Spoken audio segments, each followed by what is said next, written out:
Dahil ako'y nagpasok lang sa simbahan, makita ang bagong dating makipagsosyalan. Kung nawawalo ng mapansin, ngunit kung yan ang tulong, ayokong gawin. Salamat sa Diyos at ang bago na rin, bago na rin. Dapat akong maglilingkod na may papapakumbabang loob, pagkat ang Diyos ang nagbigay ng katalinuhan kong taglay. Kaya't kahit ako'y di mapansin, sa aking Diyos maglilingkod pa rin. Dapat akong maglilingkod.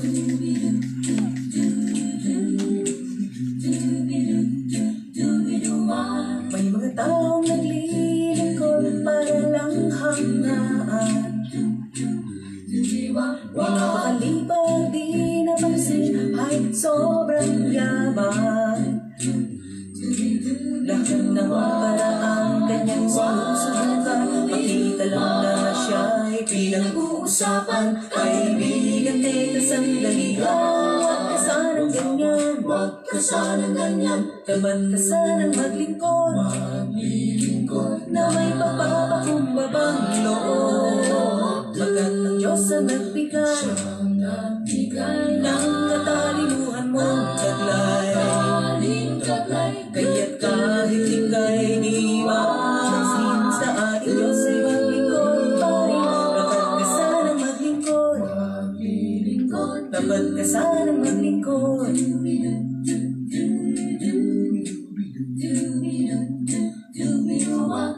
Sa bawat araw iyong alalahanin, pag-ibig ng Diyos na bigay sa iyo, bilang ganti ay karapat-dapat na siya ay paglingkuran mo ng tapat. Kaya sa iglesyang kinabibilangan, ipagkaloob ang taglay ng lakas.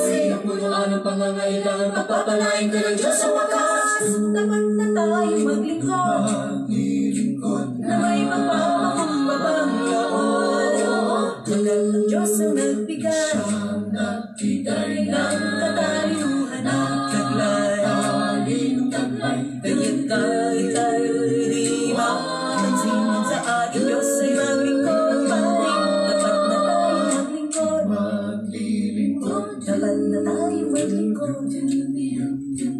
Dapat akong maglingkod, dapat na sanang maglingkod. Dapat na tayo maglingkod,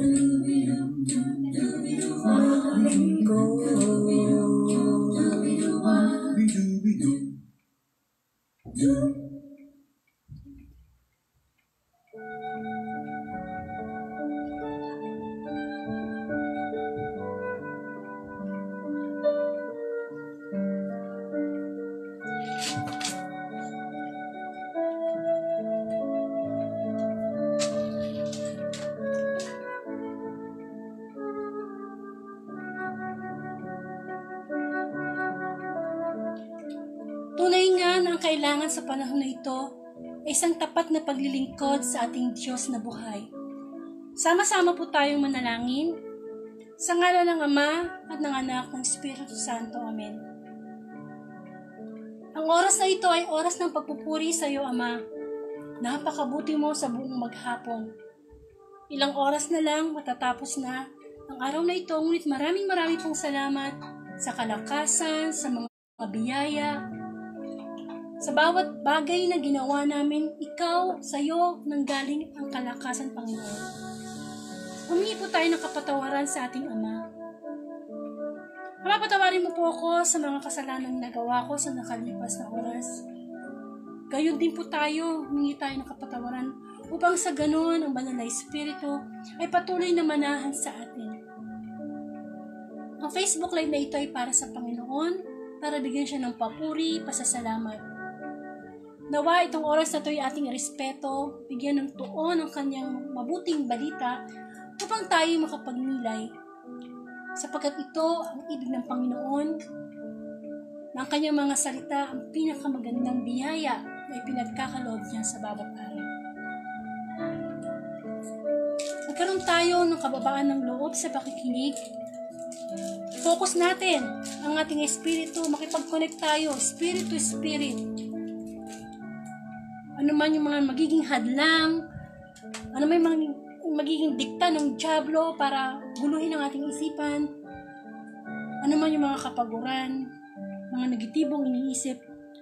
In Jesus' name, kinakasaot ko sa pangalan niya, at tanging kapuspusan lamang ng Banal na Espiritu ang aking hinihingi. Napakabuti ng Panginoon, kailanman siya hindi nagbago, hindi nagkulang. Nawa tayo din, patuloy na maging tapat sa Panginoon. Ang Saturday Gospel na ito ay merong mensahe ang Diyos para sa iyo, para sa akin. Salamat Panginoon, isang banal na Diyos ang kasama natin sa mga oras na ito. Isang banal na Diyos na kahit kailan di nagkulang. Isang banal na Diyos na punong-puno ng pag-ibig. Patuloy tayong sumamba sa Kanya, sa Espiritu at sa katotohanan. Lagi nating isipin ang mundong ito, laganap ang kasamaan, naghahari ang dyablo, naghahasik siya sa ating puso ng kasamaan. Kaya ang salita ng Diyos kapag nadinig natin ito'y naghahasik ng kabutihan sa ating puso. Nawa, lagi nating panabikan, magkaroon ng kagalakan sa tuwing maririnig natin ang kanyang mabuting balita sa bawat araw. Maraming salamat Panginoon. Ito'y dalangin ko po sa iyo, Ama, sa pangalan ng Anak, kaysa ng Espiritu Santo. Amen.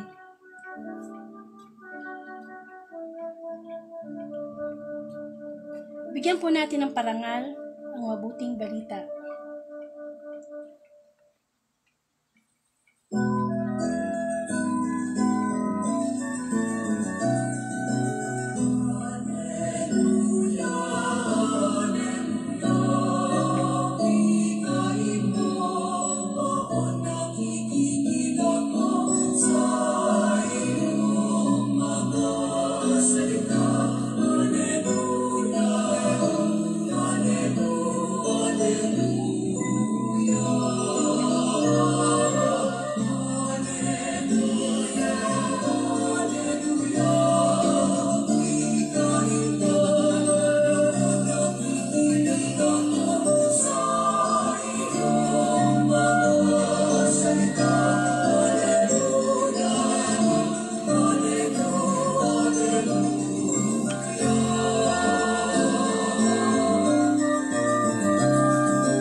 Mabuting balita ayon kay San Mateo.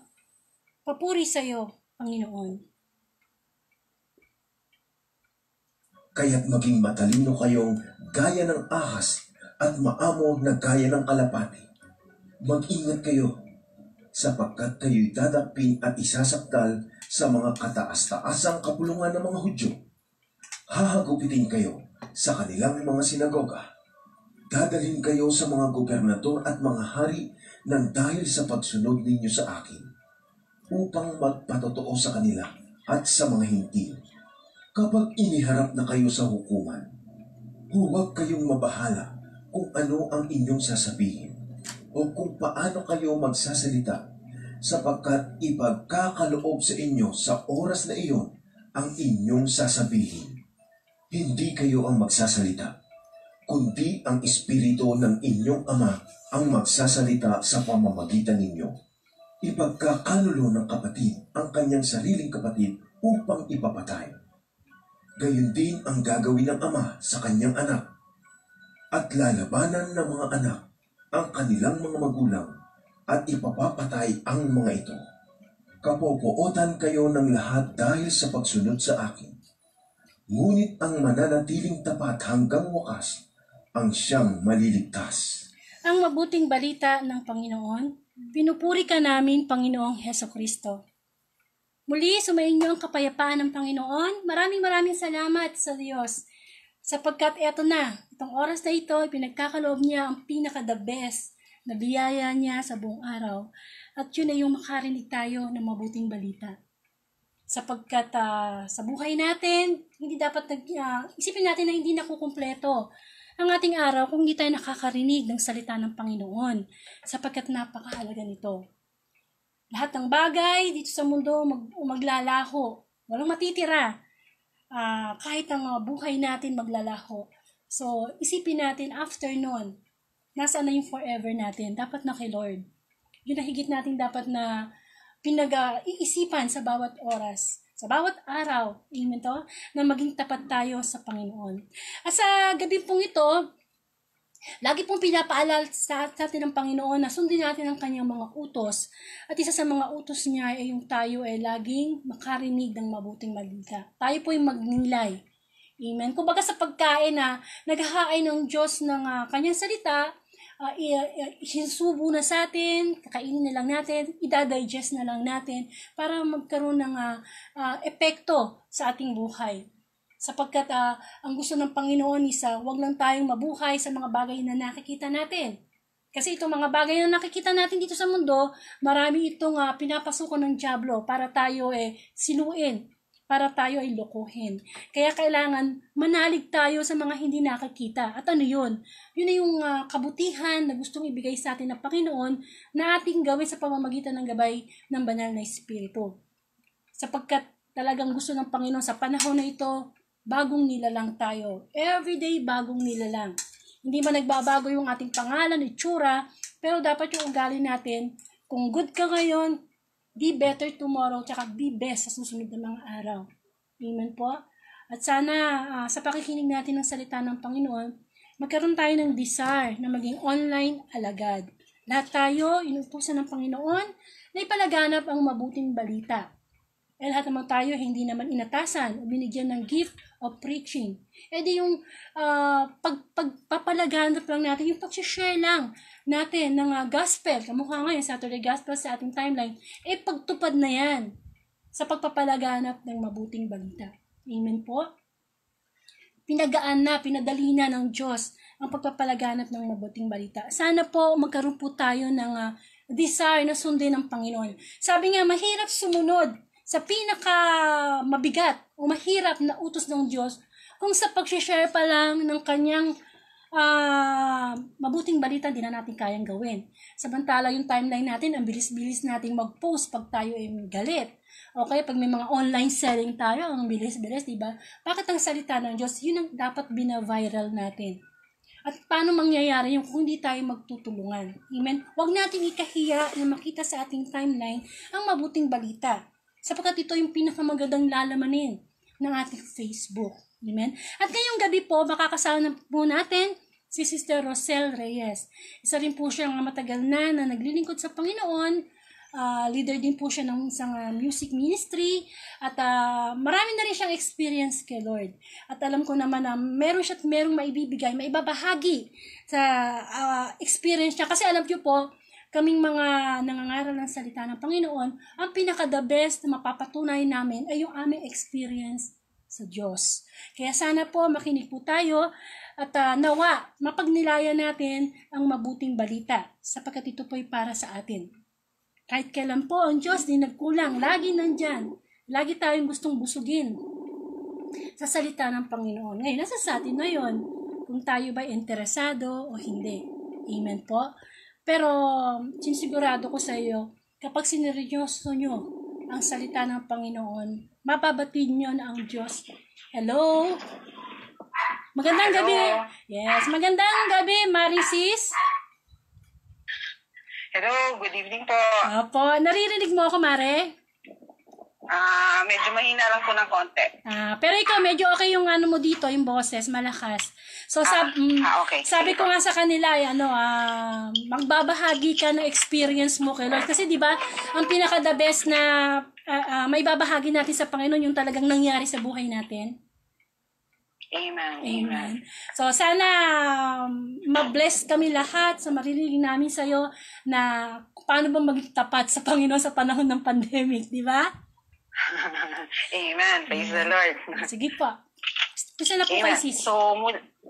Amen. So, muli maraming salamat, Sister Angie, for inviting me again dito sa ating Facebook Live. At muli magandang gabi rin po sa lahat ng ating mga viewers, followers, Nawa po ay ang salita ng Diyos ay patuloy na maghari at kumilos sa ating lahat ngayong gabi.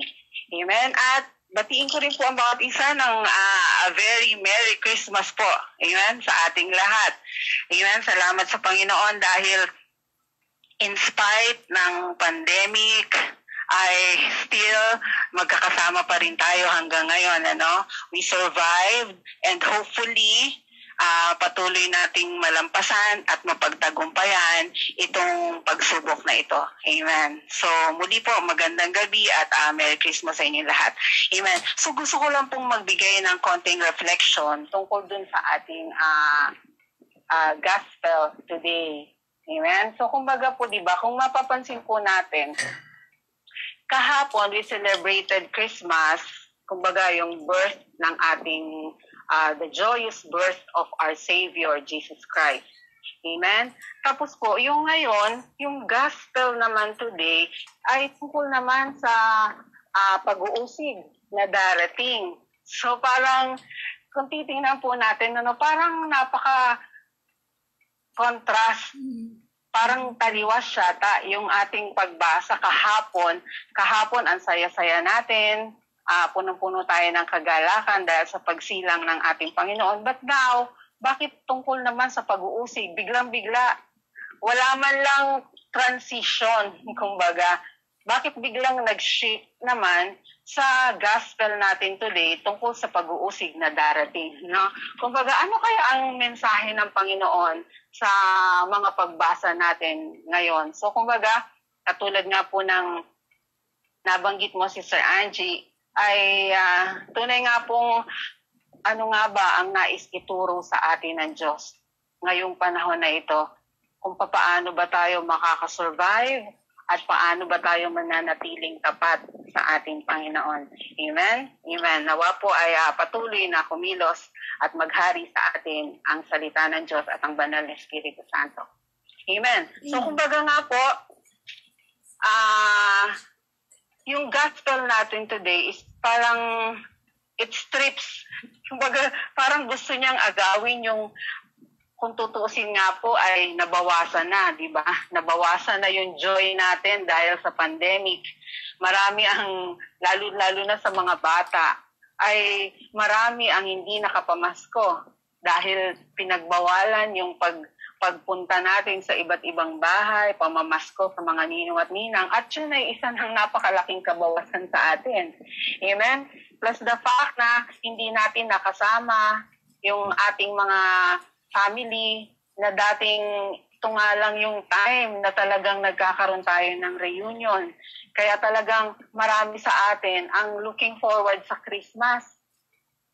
Dahil talagang nandun yung joy na makasama yung ating mga pamilya. Pero ganun pa man, dahil nga sa pandemic na ito, ang lahat ng yan ay hindi natin na-celebrate. So, timely naman itong gospel natin dahil talagang parang nakikiayon din ng gospel sa sitwasyon natin. Amen? So kumbaga, ano po ba ang nais na iparating sa atin ng Panginoon sa mensahe niyang ito? Kung titingnan po natin, di ba, yung pagsilang ni Jesus ay isang, pag sinabing pagsilang, buhay ang dala nito. Nung si Jesus ay isinilang, ibig sabihin ay mayroon siyang buhay na nais na i-share sa ating lahat. Amen. Pero yung gospel naman natin ngayon ay kamatayan naman ang parang ipinahihiwatig sa atin.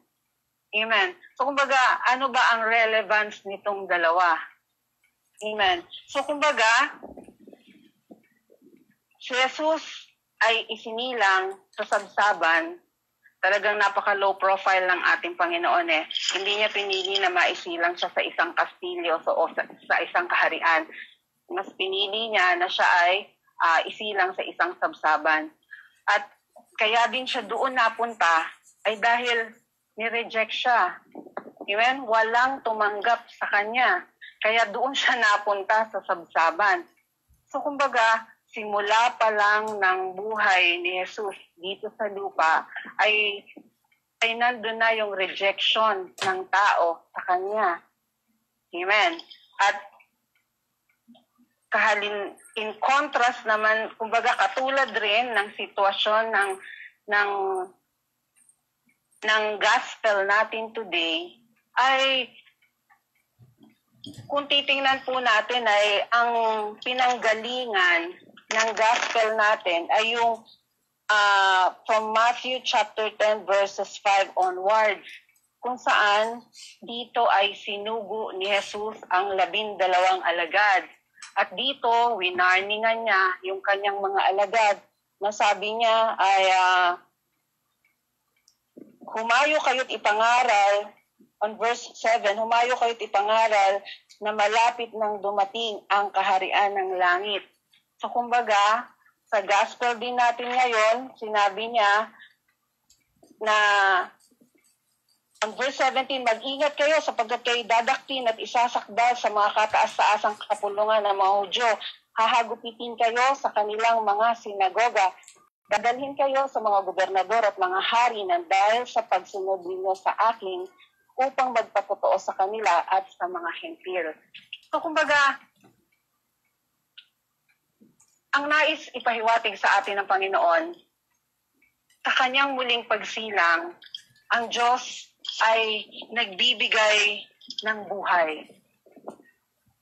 Ang pagsilang ni Jesus ay buhay ang nais niyang ipagkaloob sa atin. Subalit, pinapakita rin dito na alam naman po natin na ang dinanas ng ating Panginoon ay hindi biro. Amen? Alam natin na ang pinagdaanan ni Jesus ay ang hirap, ang pagkamatay niya sa krus, ay yung pinagdaanan ng Panginoon ay hindi biro. At sinasabi niya rin sa atin na ito'y hindi natin maikakaila na pwede rin nating danasin. Katulad po doon sa first reading, kung makikita, kung matatandaan po natin, ay ito yung tungkol sa pagdakip kay Esteban. Amen? So si Esteban po ay tinuturing natin na ang first Christian. Amen? So siya ay dinakip dahil nagpapatotoo siya tungkol kay Jesus, subalit marami ang kumukontra sa kanya. Hanggang sa siya ay pinatay sa pamagitan ng pagbato sa kanya. Amen? So kumbaga, let us open our mind, let us open our hearts, mga kapatid. Ang pagsunod sa Panginoon ay may kasamang paghihirap, kasamang pag-uusig, may kasamang kapighatian. Subalit, hindi naman doon nagwawakas lang yon. Amen? Dahil katulad po ni Esteban, pagkatapos niyang danasin yung paghihirap na yon dahil sa pagpapatotoo niya kay Jesus, ay kung mababasa po natin sa Gawa, chapter 7, verse 55, sabi dito, ngunit si Esteban, napuspos ng Espiritu Santo, ay tumingala sa langit at nakita niya ang kaluwalhatian ng Diyos at si Jesus na nakatayo sa kanan ng Diyos. Kaya sinabi niya, tingnan ninyo, nakikita kong bukas ang kalangitan at ang anak ng tao na nakatayo sa kanan ng Diyos. At ito pa, ang maganda rin dito, sabi ni Esteban, ang panalangin niya, Panginoong Jesus, tanggapin mo po ang aking spirito. Lumuhod si Esteban at sumigaw ng malakas, Panginoon, huwag mo po silang pananagutin sa kasalanang ito. Amen? So kumbaga, ang pagsunod natin sa Panginoon ay maaring maging katumbas nito ay ang buhay natin. Amen, mga kapatid? Subalit, sabi rin po sa gospel natin today, ito po ay isa sa pinaka-paborito kong verse sa Matthew chapter 10 verse 22. Sabi po dito, kapopootan kayo ng lahat dahil sa akin. Ngunit ang manatiling tapat hanggang wakas ang siyang maliligtas. Amen. Amen. So mga kapatid, ang pagsunod natin sa Panginoon ay maaaring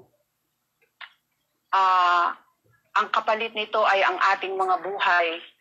Subalit lagi po nating tatandaan na hindi tayo taga rito. Hindi tayo taga rito sa lupa, mayroon tayong tunay na tahanan at mayroon tayong patutunguhan. At yun yung buhay natin doon ay panghabang buhay. Doon may forever, dito sa lupa walang forever. Amen? Sa Diyos lang mayroong pang walang hanggan.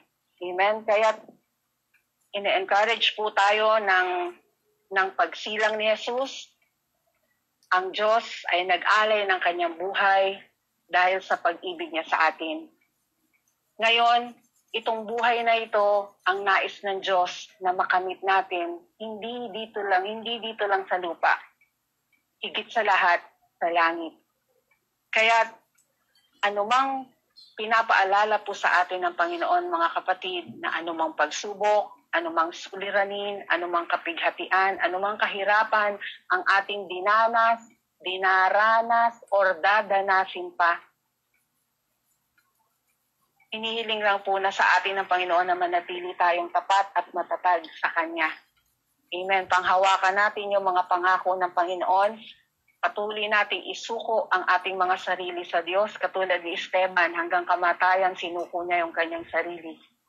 Amen. Patuloy nating ibigay ang ating mga sarili sa Diyos. Yung walang not holding back, hindi yung mayroon pa tayong nire-reserve sa ating mga sarili. Mga kapatid, patuloy tayong pinapaalalahanan ng Panginoon. We're living on the last days. At nawa ay kahit anumang kahirapan, kung kahit ano pa mang mga virus or pandemic pa man yan, kahapon po narinig ko, meron na namang mas matinding strain daw ng virus na naman ang may kumakalat coming from Europe naman. Amen? So, kumbaga, nakakatakot kung iisipin. Pero kung ang Diyos ay nasa atin, kung lagi nating isa sa buhay at isa sa puso, ang buhay, ang pag-ibig, at ang kaligtasan na inialay ng Diyos at inihanda ng Diyos para sa atin, hindi tayo matatakot. Amen. Dahil alam nating kasama natin ang ating Panginoon. Amen? Amen. So mga kapatid, nawa po ay patuloy nating lakasan ng ating mga loob. Ang pagsunod sa Panginoon, ang pagsunod sa Panginoon ay maaring mga hulugan ng kahirapan, kapighatian, subalit huwag po tayong matakot at mangamba sapagkat ang Diyos ay kasama natin. Hindi niya tayo pababayaan. Kasama natin ang Banal na Espiritu Santo na mag-iingat at magtataguyod sa ating lahat hanggang wakas. Amen. Amen? So mga kapatid, nawa po ang patuloy nating ma-enjoy ang buhay na kaloob ni Jesus sa pamamagitan ng kanyang pagsilang dito sa sanlibutan.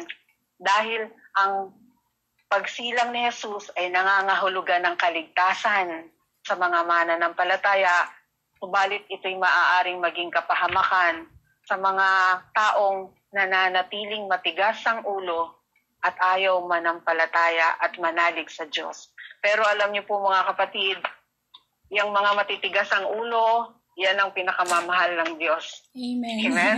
Dahil minsan tayong naging napakatigas ang ating mga ulo. Amen. Pero hindi nagsawa, hindi tumigil ang Diyos. Dahil nais niya na tayong lahat ay maligtas at nais niyang lahat tayo makaranas ng buhay na walang hanggan. Kaya po hanggat may panahon pa, hanggat may oras pa, patuloy tayong magsama-samang kumilos para maipalaganap ang mabuting balita at ang kaligtasan ng Panginoon. Mahal na mahal tayo ng Diyos at sana'y magtulong-tulong tayo para maipalaganap ang pag-ibig ng ating Panginoon. Amen. Praise the Lord. Amen. Purihin ang Panginoon. Amen. Praise the Lord. Okay, maraming salamat, sister. Napakabuti ng Amen. Thank Diyos. you, Ren. Tiyak, alam ko yung mga sinabi mo, base rin yan sa experience mo sa katapatan ng Diyos sa'yo at katapatan mo sa Kanya. Amen. Totoo po yan, Sister Angie. Kaya hanggang ngayon, naririto pa rin ako sa Panginoon. Sa kabila ng maraming pag-uusig. Yes. Diba? Pag-uusig, pagsubok. Lahat tayong naglingkod sa Panginoon, walang exempt na hindi na usig. Yes. Walang naging madali. Walang talaga. Talagang yung sinasabi mo, lahat ng mga naglingkod sa Panginoon, nararamdaman namin dahil totoo. Amen. So, maraming salamat. Nga ng pangako ng Panginoon, ang manatiling tapat hanggang wakas. Yes. Siyang maliligtas. Okay, purihin ng Panginoon. Amen. Okay, Merry Christmas! Merry Christmas. Thank you, Sister Angie. Okay, babe. Bye-bye. God bless. God bless too. God bless. Okay. So, yan po si Sister Rosel Reyes. So, nakita natin talaga na ipinadama niya ang kanyang pagbabahagi according na rin sa mga naranasan niya sa buhay. So, ako naman po, ang pagninilay ko naman po sa Mabuting Balita ngayon, nilagyan ko nga po siya ng hashtag katapatang inuusig. Nako. So, bigyan muna natin ng definition. Ano ba yung salitang katapatan o tapat? Ikaw ba? Pag sinabi mo bang tapat, ano yung dating sa'yo? Negative or positive? Di po ba? Tayong mga tao, lahat tayo, wala naman sigurong tao na gustong magkaroon ng relasyon, may makilalang tao na hindi magiging tapat sa atin. Lahat tayo, yung kay anak natin, asawa natin, kaibigan natin, yung mga nakakakilala natin, gusto natin maging tapat sila sa atin. Kasi bakit? Ayaw nating naloloko. Di po ba? Ayaw nating naloloko. Pero yung katapatan na yan, diyan tayo nagkakaroon ng problema. Kaya tayo may mga relasyong nasisira. Halimbawa sa mag-asawa, nawawalan yung kanilang katapatan sa isa't isa. Samantalang nung ikinasal sila sa simbahan sa harap ng Panginoon, di ba sabi, for better, for worse. Sa hirap at ginhawa, sa lungkot at ligaya. Dapat nandun yung katapatan nila sa isa't isa. Pero yun na nga, pagdating ng nagsama na sila sa isang bubong at pumasok na yung problema, nawawala na yung katapatan. Nag-iiwanan na sa panahon ng suliranin, ng panahon ng pagsubok. Nawawala na yung katapatan nila na mamahalin kita kahit ano ka pa. Hindi ba? Kaya maraming broken marriage ngayon dahil yung katapatan hindi tinupad. Hindi tinupad yung commitment nila sa isa't isa. O kamukha din na nangyari sa yung pulis na nakapatay sa mag-ina. Yung pulis nawala yung kanyang katapatan sa kanyang tungkulin. Nawala yung katapatan niya sa kanyang tungkulin, di po ba? Kaya anong nangyari? Mas pinairal niya yung init ng ulo niya.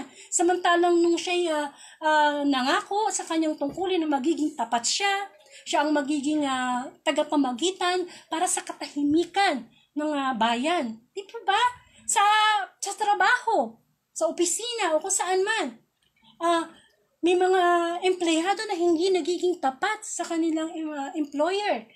Di ba, may mga empleyadong nanloloko. Pag hindi nakatingin yung amo nila, niloloko nila. Sa ating pamilya, ating mga anak, may mga anak na hindi nagiging tapat sa kanilang mga magulang, naglilihim. Di po ba? Sa bawat relasyon, napakahalaga ang salitang katapatan. At tayo mismong tao, damang-dama natin ang sakit kapag hindi nagiging tapat sa atin ang ating kapwa. Masakit. Bakit? Sapagkat yung pagtitiwala, yun ang mahalaga eh. Amen? Ano pa kaya ang Panginoon na tumawag sa atin? Isang Diyos na tapat, hindi nagsisinungaling, pero wala tayong ginawa kundi laging siyang lokohin. Sa panahon ngayon, ano ba yung mga dapat nating gawin para manatili tayong tapat hanggang wakas? Kasi ang hinihinging katapatan sa atin ng Panginoon ay hindi lang kahapon, hindi lang ngayon, at hindi lang sa darating na mga araw. Ang katapatan na gustong makita sa atin ng Panginoon ay bawat minuto ng ating buhay. Sa bawat paghinga natin, kailangan lagi tayong tapat. Amen? At sinabi nga po dun sa gospel, mga pag-uusig. Yan. Yang mga pag-uusig na yan ang isa sa mga nagiging dahilan kung bakit tayo hindi nagiging tapat sa ating kapwa, sa ating Diyos. Ano ba yung pag-uusig? Tunay nga na kapag ikaw ay naglingkod sa Panginoon, talagang may kapartner yan, may ka-love team yan na pag-uusig. At sino yung unang-unang uusig sa atin?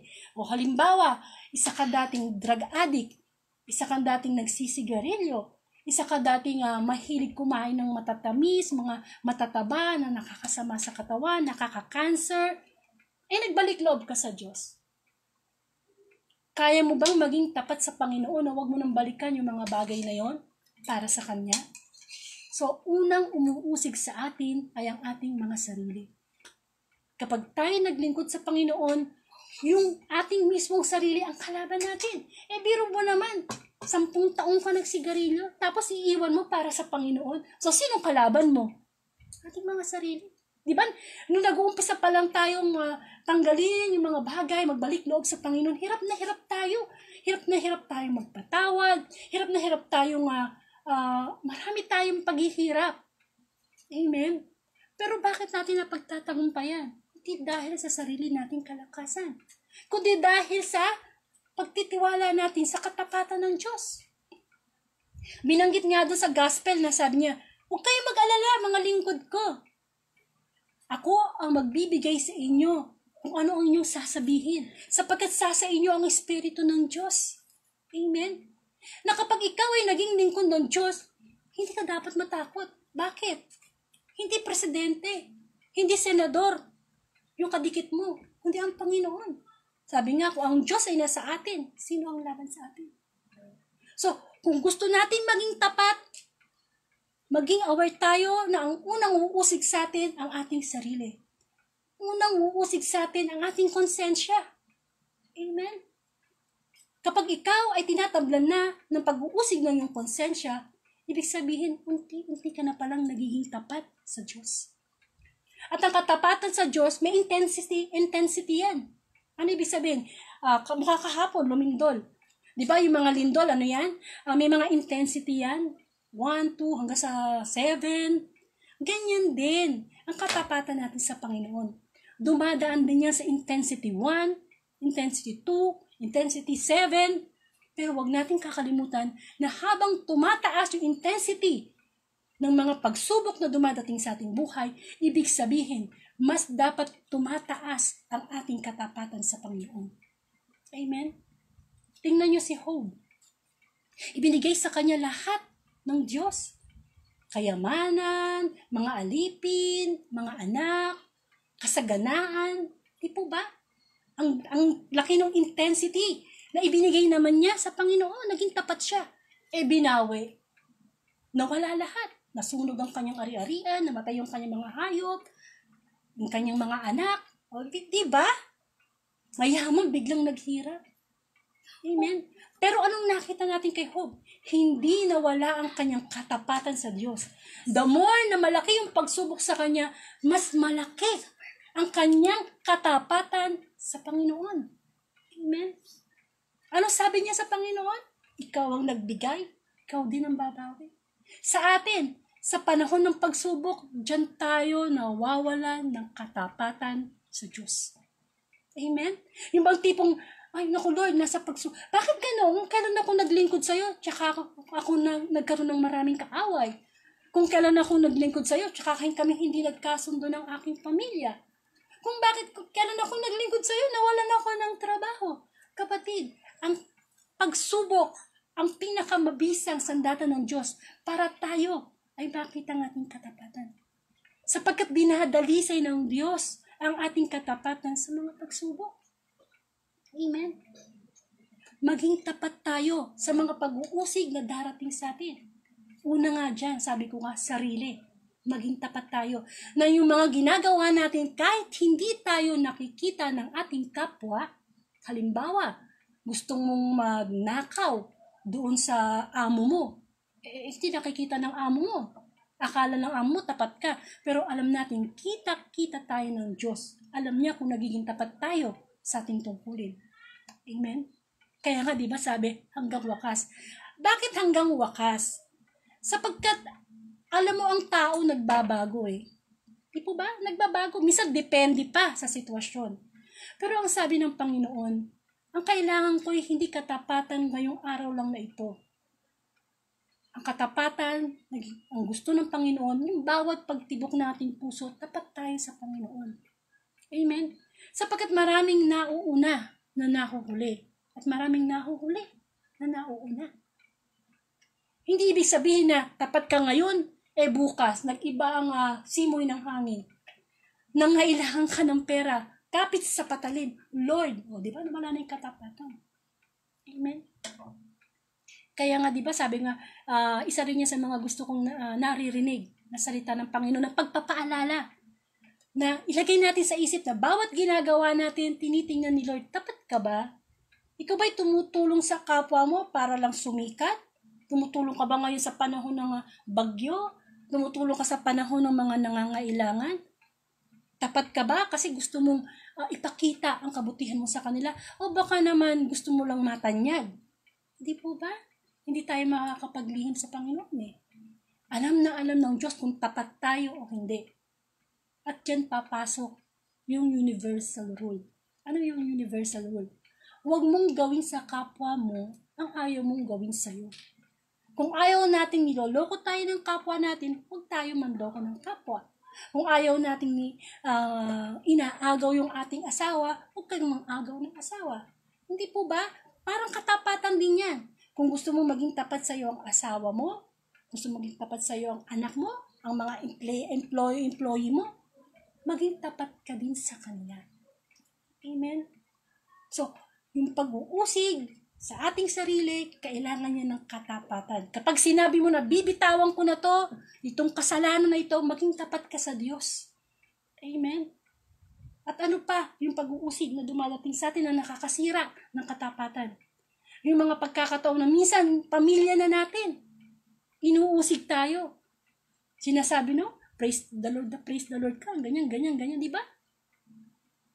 At minsan yung mga kaibigan natin, dati barka-barkada, inom-inuman, nagbalik loob sa Panginoon.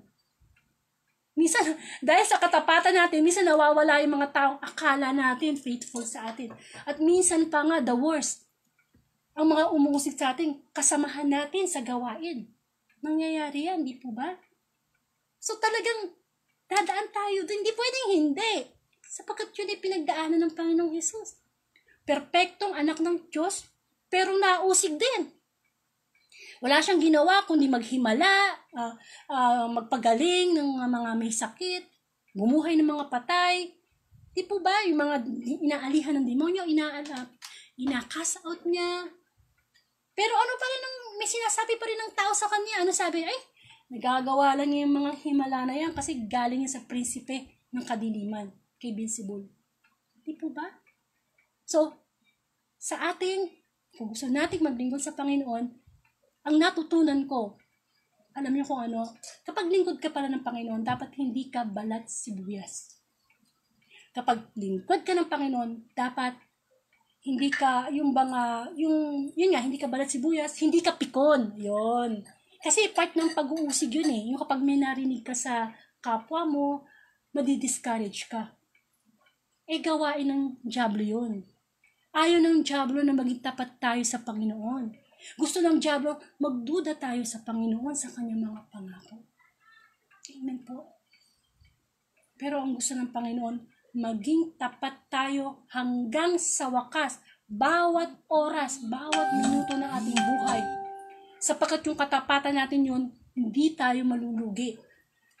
Maging tapat ka, 50 years old, 60 years old kang nabuhay sa mundo, maikli lang. Sandali lang ang buhay, di ba? Kung ang kapalit naman yun, ay ang matapat na pangako ng Panginoon, ang buhay na walang hanggan. Amen? Walang imposible sa Panginoon. Nagiging imposible lang kapag hindi natin binibigay, isinusuko ang lahat sa Diyos. Amen? At hindi nakakaluging maging tapat sa Diyos. Kasi tapat na tapat siya sa mga pangako niya. Kung nakaya mo magpatawad, lalo na ngayong Pasko, tapat ang Panginoon, bibigyan kanya ng kapayapaan. Bibigyan kanya ng pagmamahal sa kapwa. Amen po. Kaya muli, sa Saturday Gospel na ito, itinatanong sa atin ng Panginoon na pwede po natin isama sa ating pagninilay. Sa panahon ba ng pagsubok, tapat pa rin ba tayo sa Panginoon? Tapat pa rin ba tayo sa lahat ng ginagawa natin na alam natin nakikita ng Diyos? Tapat pa rin ba tayo kahit kunin lahat sa atin, hindi pa rin ba tayo magbabago ng paglilingkod natin sa Panginoon? Katapatan ang gusto sa atin ng Panginoon. Maging honest tayo sa Kanya. Kung mali. Kasi di ba may mga tao na sa sobrang faithful nila sa kanilang kaibigan, minsan kahit masama na yung ginagawa ng kanilang kaibigan, tapat pa rin sila. Kung ganun tao, nagagawa natin yun. Yung minsan kahit, di ba, minsan yung, porque anak mo, mali siya, kinakampihan mo kasi faithful ka sa kanya, hindi ganun ang ibig sabihin ng Panginoon. Maging tapat tayo sa paggawa ng kabutihan. Amen po. Sapagkat ang Diyos, nagbigay na siya ng halimbawa. Napagtagumpayan na niya. Kung tutusin ang mabuting balita, napagtagumpayan na ng Diyos. Naging tapat siya sa Ama sa pagsunod sa mga utos ng Ama sa langit na ipalaganap ang mabuting balita. Hanggang kamatayan, naging tapat siya. Nagawa niya, magagawa din natin. Bakit? Sapagkat ang ibinigay sa ating kapangyarihan ng Diyos ay espiritu ng katapangan, pagpipigil sa sarili. Amen. At masarap maging tapat sa Diyos. At masarap ding maging tapat yung kapwa mo sa atin. Amen po. Tayo po'y magkaroon ng closing prayer. Sa ngalan ng Ama at ng Anak ng Espiritu Santo. Amen. Salamat, Panginoon, sa pagpapaalala mo uli sa amin na tinitingnan mo ang intensity ng katapatan namin sa iyo sa oras na ito. At sa mga darating pang oras, sa mga darating pang araw, sa darating na 2021, hindi ba kami nagbago?